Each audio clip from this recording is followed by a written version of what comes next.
Official ज्ञान बिंदु classes के यूट्यूब चैनल पर आप सभी का स्वागत करता हूं। हम आज डाइस के अंदर इम्पोर्टेंट क्वेश्चंस पढ़ेंगे। ठीक है, कल तक हमने ओपन डाइस पढ़ा था, आज हम इम्पोर्टेंट क्वेश्चंस पढ़ेंगे। तो आप आज का पहला क्वेश्चन नोट कर सकते हैं। देखो क्वेश्चन नंबर फर्स्ट आज का, इसमें आपको दे रखा है पहले क्वेश्चन में ये आकृति दी हुई है ए बी सी और उसके बाद डी ई, फिर इसमें यहाँ पर 3, यहाँ 4, यहाँ 2, यहाँ पर 1। ठीक है, अब आप एक बात सोचो कि इसमें यहाँ पर ए डी का विपरीत क्या है बताओ? ई है। डी का विपरीत क्या है? ई है। ठीक है, और ए का विपरीत क्या है बताओ? सी है।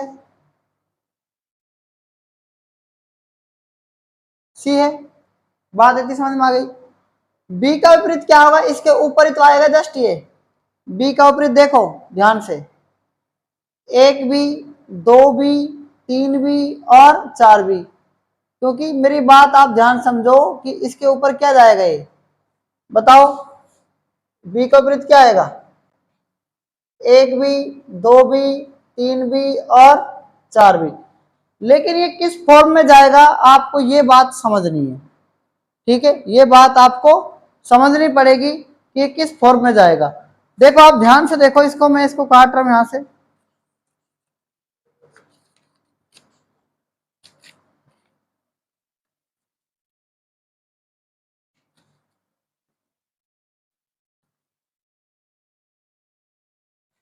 आप इस आकृति को देखो, ये ऐसी आकृति है लास्ट में।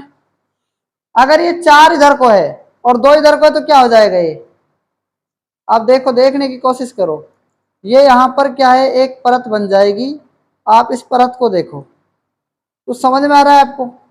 देखो ये जो परत है ना, इसमें कहने का मतलब एक ऊपर आएगा तो एक इसके सामने आएगा। मेरे कहने का मतलब ये है। तो कहने का मतलब 2 का विपरीत क्या जाएगा बताओ? 2 का विपरीत क्या जाएगा? देखो यहाँ पर ये 2 का विपरीत 4 है और 1 का विपरीत क्या है? 3 है। 2 का विपरीत 4 है और 1 का विपरीत 3 है। 2 का विपरीत 4 है, 1 का विपरीत 3 है। 2 का विपरीत 4 है, 1 का विपरीत 3 है। ये सभी में ही है ना। लेकिन आप क्या कर सकते हैं, क्या बताओ आप? क्या जो है यहाँ पर डी ई यहाँ पर सतह है, यहाँ ए सी सतह है और बी के नीचे क्या सकता है बताओ?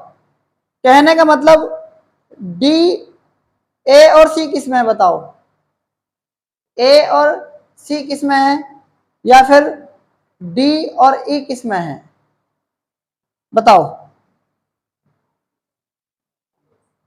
बताओ। ए का विपरीत सी है तो ए और सी एक साथ नहीं आ सकते, है ना? तो आप बताओ इसमें क्या आना चाहिए? ए आना चाहिए, बी आना चाहिए, सी आना चाहिए, डी आना चाहिए। ए सी इसमें नहीं है, कहीं पर भी नहीं दिखाई दे रहा ना आपको ऐसी। तो बताओ इसका आंसर क्या आना चाहिए?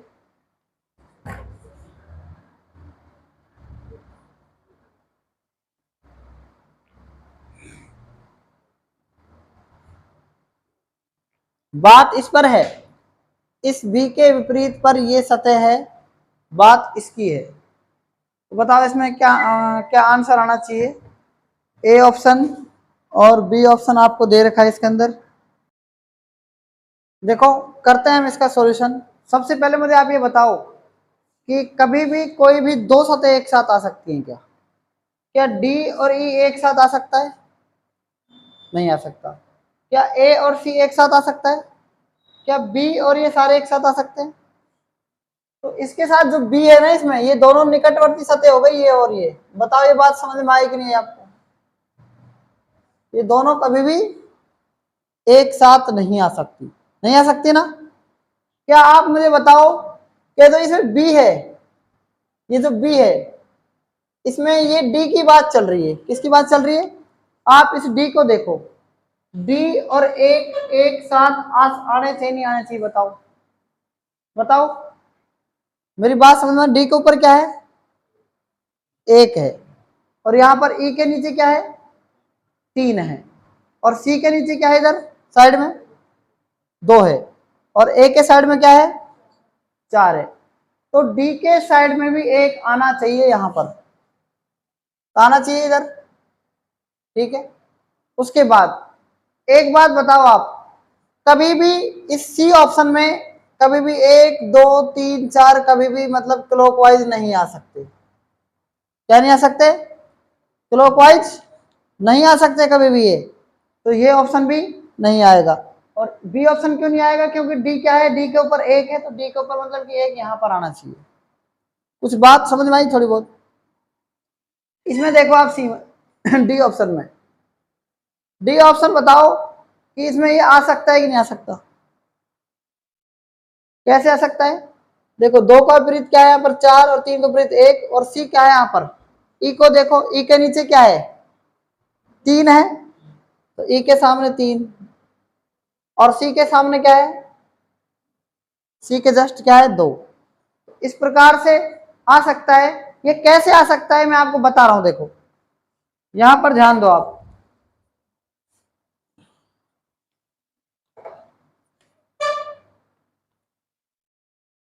आप देखो ये आकृति है, यह आकृति इधर से है ऐसे, इस प्रकार से, ऐसे ये नहीं, इस प्रकार से आकृति है नहीं, इसको ध्यान से देखना, ये डी है, यहां पर आधा ही तो मुड़ेगा ये, तो जब भी ये ऊपर मुड़ेगी ना इस प्रकार से ऐसे, तो मतलब डी के जस्ट ऊपर आनी चाहिए। बात आई समझ में? नहीं आई? और जो ये आकृति है ना, ये वाली जो मुड़ेगी ना ऊपर ऐसे, मतलब ये तो पता ही है ना आपको, ये खड़े हो जाएंगे जब ये घर बनेगा, पासा बनेगा, तो ये तो 3 है ना, इसके जस्ट ऊपर आनी चाहिए। तो मेरी बात आपको बिल्कुल समझ में आ गई होगी कि जो ये 3 है ना, ई के नीचे आना चाहिए, ए के नीचे 4 आना चाहिए, सी के नीचे 2 आना चाहिए। तो ए के नीचे क्या है यहाँ पर, इधर 1 है, और डी के नीचे क्या है यहाँ पर, तो ये तो आकृति नहीं आ सकती ना। अब भी समझ में नहीं आया क्या? है? उसके बाद यहां पर देखो बी के साइड में क्या है, वैसे 4 है, 1 भी है, 2 भी है, 3 भी, लेकिन ये सतह और ये बी एक साथ कभी नहीं आ सकते। क्यों नहीं आ सकते? आपको पता है बी का विपरीत है ये, तो कभी निकटवर्ती हो सकते हैं क्या? नहीं हो सकते ना। और ये जो सी ऑप्शन है ना, ये क्यों नहीं आ सकता? सी के साइड में 2 है, बिल्कुल सही बात है। डी के साइड में क्या है, 1 है, बिल्कुल सही है, लेकिन कभी भी एक क्लॉकवाइज 1 2 3 4 नहीं आ सकते। बात बैठ रही, समझ में नहीं बैठ रही है? तो चौथा ऑप्शन क्यों आएगा? सी के नीचे 2 है, ई के नीचे 3 है, और ये क्लॉकवाइज भी नंबर नहीं है। इस प्रकार से हमारा राइट आंसर क्या जाएगा? इस प्रकार से हमारा राइट आंसर इसमें डी आ जाएगा। क्या जाएगा? डी। ठीक है, क्लियर? नोट कर सकते हैं इस क्वेश्चन को भी आप। देखो क्वेश्चन नंबर 2, ये आपको पासा दिया हुआ है ओपन डाई से, और बंद करने पर आपको पता होना चाहिए कि क्या आंसर आना चाहिए इसका। तो करते हैं हम इसका सॉल्यूशन। ठीक है, देखो एक बार आप मुझे एक बात बताएं कि अब की बार यहाँ पर ये आकृति कैसी दे रखी है आपको, इस तरीके से आयताकार दे रखी है ना। ये आपको बहुत महत्वपूर्ण है कि ये पता होना चाहिए कि आयताकार है। तो मेरी बात को ध्यान से समझो पहले एक बार कि P का विपरीत क्या होगा, बताओ। P का विपरीत क्या होगा? Q होगा। और M का विपरीत क्या होगा? T होगा। और N का विपरीत क्या होगा? ये बात आप समझो कि इसके अंदर 1 2 3 और 4 होने चाहिए, लेकिन ये कभी भी क्रमशः क्या नहीं होंगे, दक्षिणावर्त नहीं होंगे, ना ही ये वामावर्त होंगे। ठीक है, तो मेरी बात को ध्यान से समझो आप। सबसे पहले आप बताओ कि n का विपरीत में आकृति कैसे बनेगी? ऐसे तो बनेगी आकृति, इस प्रकार से बनेगी। और 1 2 3 4 कैसे भी हो सकते हैं, ये किसी भी प्रकार से हो सकते हैं ना, लेकिन आपको ये तो पता है फिलहाल अभी कि इस तरीके से आकृति इसमें बनेगी। तो मेरी बात को और थोड़ा सा ध्यान से समझो। ठीक है, देखो आप मुझे बताएं सबसे पहले कि कभी भी ये देखो आप सबसे पहले तो कि n और ये इस प्रकार से जो ये हो सकता है क्या, बताओ। इसमें ऐसी आकृति हो सकती है क्या? देखो P है, यहाँ पर T है ना, यहाँ पर M है, और यहाँ पर क्या है, P है। यहाँ पर P है, यहाँ पर T है, यहाँ पर P है, यहाँ पर M है। तो पहली कंडीशन क्या है कि आकृतियां सारी आ सकती हैं, चार ऑप्शन आ सकते हैं। दूसरा क्या है, आप बताओ 1 2 3 4 कभी भी आ सकता है क्या? नहीं आ सकता, दक्षिणावर्त में नहीं आ सकता। उसके बाद बी में देख, सी में देखो, ठीक है, बी ऑप्शन में देखो क्या आ सकता है, बी ऑप्शन में बताओ, बी ऑप्शन में क्या आ सकता है, एक बार दिमाग लगाओ आप, इसमें बी ऑप्शन में क्या आ सकता है आपको बताओ। बताओ।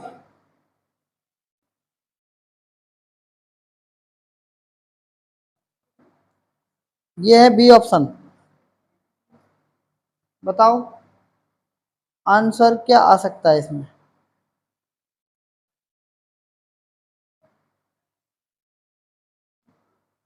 ए बी सी और डी, चार ऑप्शन आपको दिए हुए हैं, बताओ।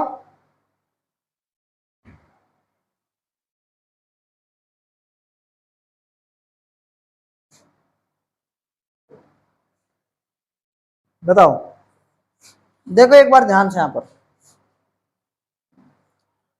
आ रहा है किसी का आंसर कुछ इसमें से, चार ऑप्शन में से क्या आना चाहिए,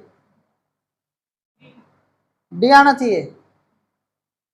एक बात ध्यान से सुनना, इसका जो आंसर है ना, बी आएगा, कितना आएगा, बी आएगा। कैसे आएगा समझो एक बार, सबसे पहले अगर इसमें इस तरीके से दे रखा है, आप यहां पर देखो कि P के विपरीत क्या दे रखा है, इसमें P का विपरीत क्यों है, P के बगल में क्या है, एक है क्या, बताओ, P के पास एक है क्या यहां पर, है ना, और दो भी है, ठीक है, और T के पास में क्या है, T के पास में क्या है, चार है, तो T के पास में इसमें चार दे रखा है क्या आपको, बताओ।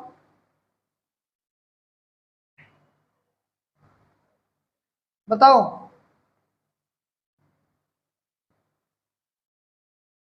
सबसे पहले ये जो इसमें ये आयताकार इसमें आकृतियां दे रखी हैं, इसमें कभी भी ऐसी ही आकृति नहीं बनेगी कभी भी इस प्रकार की, क्योंकि इसमें ऐसी आकृति दे रखी है, पहली बात तो ऐसी आकृतियां नहीं बनेंगी। देखो ये रही, तो ए और सी ऑप्शन तो आ ही नहीं सकता, बताओ आ सकता है क्या, क्योंकि यहां पर जब ये इधर जब ये बंद होगा ना, जब इसको हम फोल्ड करेंगे, किसको, ओपन डाइस को, तो ये कुछ आकृति ऐसी बनेगी इस प्रकार से, ठीक है।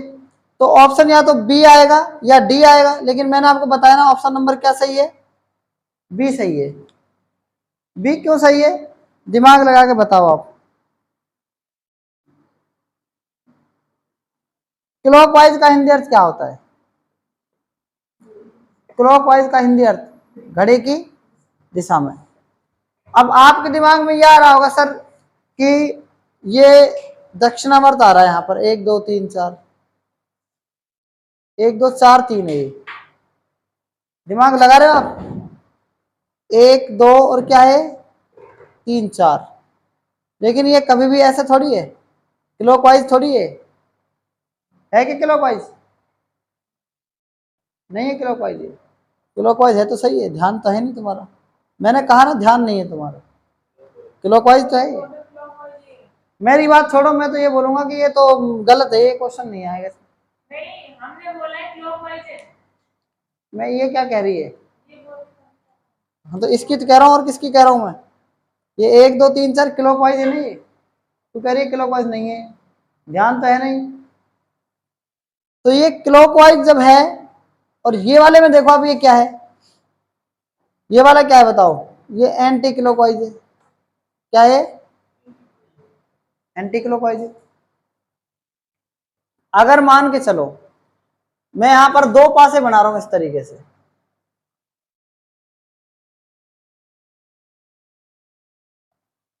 एक दो और तीन, सुनना ध्यान से, यहां दो पासे बना रहा हूं,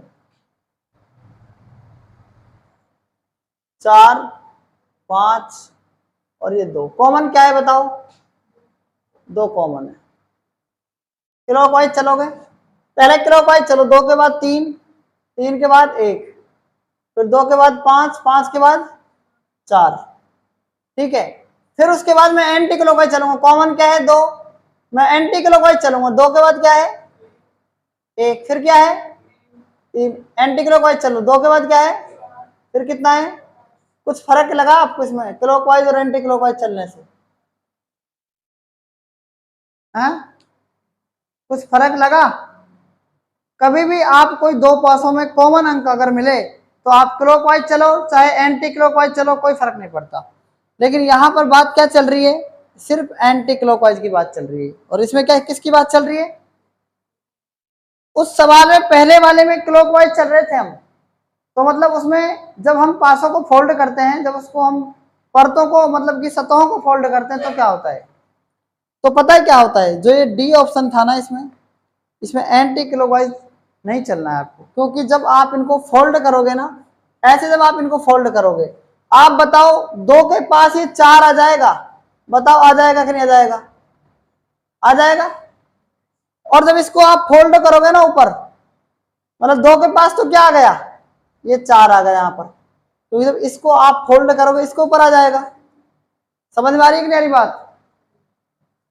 और जब आप इसको फोल्ड करोगे ना तो इसके पास क्या जाएगा बताओ, यहां 1 आ जाएगा, कहां जाएगा 1, और यहां पर क्या जाएगा, देखो फोल्ड करो आप इसको, यहां फोल्ड करोगे तो 1 इसके पास आ जाएगा, मतलब कि 1 3, और ये कितना है बताओ, ये कितना है, ये 2 है, और यहां पर कितना है 2 4, और ये कितना है, अरे भैया ये कितना है बताओ ना, या इसको आप ऊपर फोल्ड कर दो, इसको जब आप ऊपर फोल्ड करोगे तो 1 3 एक साथ आएगा कि नहीं आएगा? अरे 1 3 एक साथ आ जाएगा कि नहीं आ जाएगा, ये बताओ, आ जाएगा कि नहीं आ जाएगा बताओ? कहने का मतलब क्या है, ये जो फोल्ड होगा ना तो मतलब 1 2 3 4 एक साथ आ जाएगा, कैसे जाएगा, 1 2 3 4 एक साथ आ जाएगा ये, ठीक है। अब ये थोड़ा ऐसे लग रहा होगा आपको, ये 3 और 4 है ना, फोल्ड एक साथ आ जाएगा, कैसे आ जाएगा, मैं आपको एक चित्र के माध्यम से बता रहा हूँ, ठीक है, इस प्रकार से आ जाएगा। आप देखो इसको,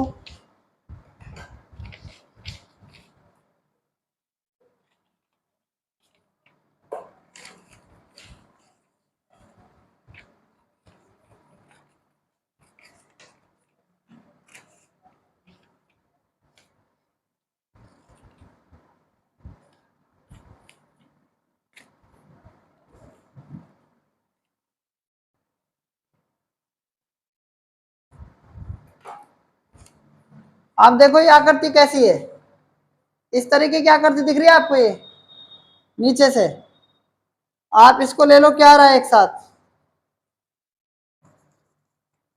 बताओ इस नंबर पर क्या है, 1 है, इस नंबर पर क्या है 3 है, तो 1 और 3 कहाँ रहे बताओ, 3 और 1 तो यहाँ आ गया, मतलब 31 ऊपर आ रहा है कि नहीं आ रहा बताओ? आ जाएगा ना, जब आप इनको फोल्ड करोगे ना इस तरीके से, फिर 31 आने के बाद ये क्या हो जाएगा, इस तरीके से होगा, तो मतलब 1 3 के विपरीत आ जाएगा, मतलब कि इस तरीके से 1 और 3 और 2 और 4 आ जाएंगे, 1 2 3 4, जब आप इनको फोल्ड करोगे तब। कुछ क्लियर हुआ कि नहीं हुआ, कुछ क्लियर हुआ आपको? तो समझ में आ गया ना, इसका बी ऑप्शन आ जाएगा, ठीक है। तो इस क्वेश्चन को भी आप नोट कर सकते हैं। इस क्वेश्चन में आपको बताना है, आपको 3 पासे दिए हुए हैं और क्वेश्चन मार्क की जगह आपको ये बताना है कि इसका आंसर क्या आना चाहिए, ठीक है। तो सबसे पहले कॉमन ट्रिक लागू करेंगे। कॉमन ट्रिक का मतलब क्या होता है कि इसमें आप सबसे पहले मुझे ये बताओ कि इसमें कॉमन क्या आ रहा है, बताओ इन दोनों में से कॉमन क्या आ रहा है। तो इसका सॉल्यूशन करने के लिए सबसे पहले क्या करते हैं, देखो यहां पर 3 3 कॉमन है, 3 3 क्या है कॉमन है, तो 3 के विपरीत क्या है बताओ, कुछ है क्या इसमें, नहीं है ना। सबसे पहले क्या करेंगे, 3 के बाद क्या आएगा क्लॉकवाइज 1, फिर क्या आएगा 2। जब कॉमन ट्रिक लागू होती है तो क्लॉकवाइज या एंटी क्लॉकवाइज चल सकते हैं, कोई फर्क नहीं पड़ता इससे, ठीक है ना। 3 के बाद 1 फिर 2 आता है, फिर इसमें 3 के बाद क्या आता है 4, फिर क्या आता है, तो 2 का विपरीत 6, 1 का विपरीत 4, 3 का विपरीत क्या हो सकता है बताओ 5। क्लियर है ना, अरे ये बात क्लियर है ना। तो आप मुझे बताओ ऑप्शन में से क्या आना चाहिए इसमें, बताओ भाई। एक के नीचे क्या आएगा, एक के नीचे क्या आएगा, 4 आएगा।